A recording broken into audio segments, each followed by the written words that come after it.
Nëse një njeri e mohan Ramazanin, edhe nëse thot vetë musliman, thonë se kur gjë punë e tina, ai njeri ka dalë pi dinit. Lloji i dytë, shumica e njerëzve të cilët nuk e xhirojnë Ramazanin, por e dinë që është farz i Zotit, e dinë se obligim, duhet me xhiru, ama kanë përtatësi, nuk kanë sabër durim, me nejt pa hangër e pa pi gjatë ditës. Janë burra të liq. Kjo burr i lig, tepër i lig, por s'mund të themi se është jo besimtar. Cili është gjykimi për një person që me qëllim dhe pa arsye të pranueshme fetare nuk agjeron gjatë muajit të Ramazanit. Ai i cili nuk agjeron Ramazanin është njëri prej dy llojeve. Ose e mohon, nuk e konsideron farz fare, nuk don me ni për te. Kë me konsensus të gjithë ulemave islam është jo besimtar. E ka mohuar një farz për farzeve të Zotit dhe si rridhoj ka mohu dinin krejt.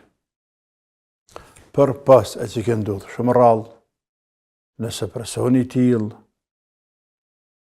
nuk e din se agjerimi është farz. Për ndryshe, se kurse në vendin tonë, dhe shumicën absoluteve të vendeve të botës ku ka musliman,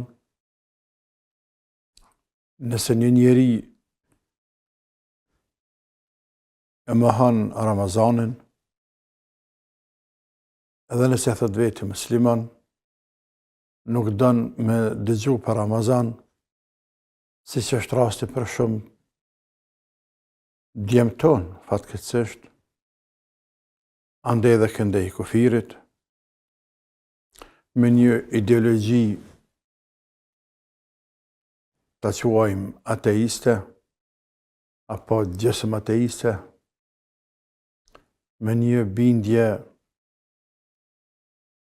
dhe ideologji laike, Allahu na ruajt, e injorojnë Ramazanin,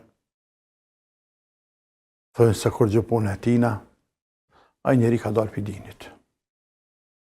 Lloji i dytë, janë një grup i madh, e shpresoj që të jenë shumica e njerëzve, të cilët nuk e xhirojnë Ramazanin, por e dinë që është farz i Zotit, e dinë se obligim, duhet me xhiru, ama kanë përtatësi. Nuk kanë sabër durim, me nejt pa hangër e pa pi gjatë ditës. Janë të liq, janë burra të liq. Personi cili thot nuk po me agjeru, se për kom punë, se s'me nejt pa hangër e pa pi, e për di që është farës, pas po moj, kjo e burr i lig, tepër i lig, por s'mund të themi se është jo besimtar. Do të dallojmë gjërat.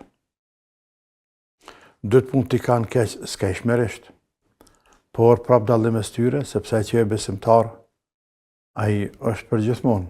Nëse nuk pendohet, Allah na ruajt në xhenem, ndërsa kë që ka bë Zoti me ta e shef kë vet, kur del para Allahut, Allahu na ruajt.